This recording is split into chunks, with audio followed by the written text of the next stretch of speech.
E por que a gente chega no sétimo livro, sendo esse sétimo livro A Ciência Nova, de Giambattista Vico?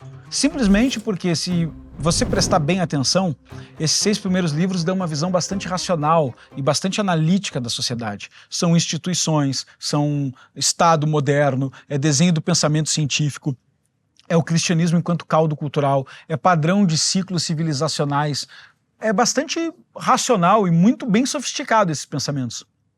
Mas foi Giambattista Vico, um napolitano que escrevia contra o discurso de seu tempo, que nós pegamos a percepção de que existe uma outra coisa embasando tudo isso. E que se nós não enxergarmos ela também, que pode ser até mais importante do que o resto, o discurso vai ser técnico, científico, seco, estéril e inútil. Giambattista Vico propõe que tem uma parte dessa história que é fundamental, que é a nossa imaginação.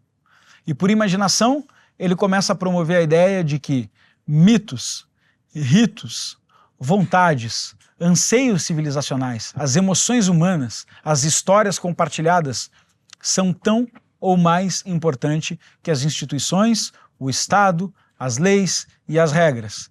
Talvez até derive dela. Então, sem esse livro do Giambattista Vico, nós estaríamos aprendendo a analisar a sociedade, estaríamos aprendendo a organizar essa história de mundo, vendo as instituições desenhadas, vendo os processos desenvolvidos, mas sem compreender a alma e o coração dos homens que as criaram. Giambattista Vico dialoga com a imaginação, com os mitos, com os ritos e com a poética de uma forma inédita, única, e reinsere essa análise com uma técnica bastante apurada dentro do debate estrutural de qual é a cultura ocidental, dentro do debate estrutural do que construiu a nossa civilização.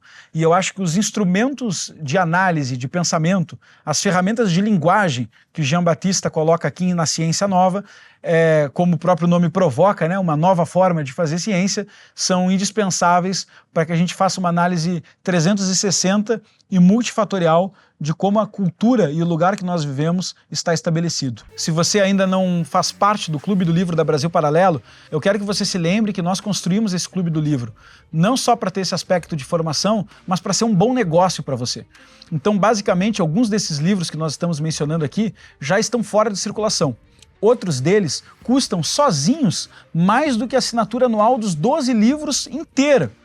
Outros não têm tradução para o Brasil, não têm tradução direto do idioma original, não estão bem revisados. E além disso, nós adicionamos aulas facilitando, nós adicionamos audiobook, nós adicionamos prefácios com professores exclusivos e fizemos uma edição que é muito bonita e dá muito orgulho de ter na sua estante. Eu acho que juntar todos esses aspectos num produto torna ele bastante benéfico para o cliente. E foi essa a nossa missão quando a gente concebeu esse produto. E a única notícia triste dele, que, enfim, machuca um pouco, é nós só poderemos vender ele por tempo limitado. Por que, Lucas, por tempo limitado? Para fazer um gatilho de escassez aqui, todo mundo correr para comprar? Não, isso é o jeito que a gente usa de marketing para tentar vender mais. A gente só vai fazer isso por tempo limitado porque a gente precisa reunir todos os assinantes que compraram esse livro e projetar a impressão desses livros na gráfica. A Brasil Paralelo não é uma gráfica, não é uma editora. Então a gente não fica trabalhando com edição de livro todos os dias e impressão todos os meses. O nosso objetivo é fazer essa venda e projetar, encomendar esses livros na forma correta. Então a gente vai fechar essas vendas e nunca mais voltaremos a vender esses livros. Essa é uma oportunidade de você participar de algo que é realmente exclusivo, realmente um bom negócio financeiro e, acima de tudo isso, no meu entender, um dos melhores negócios que eu conheço do ponto de vista do conhecimento.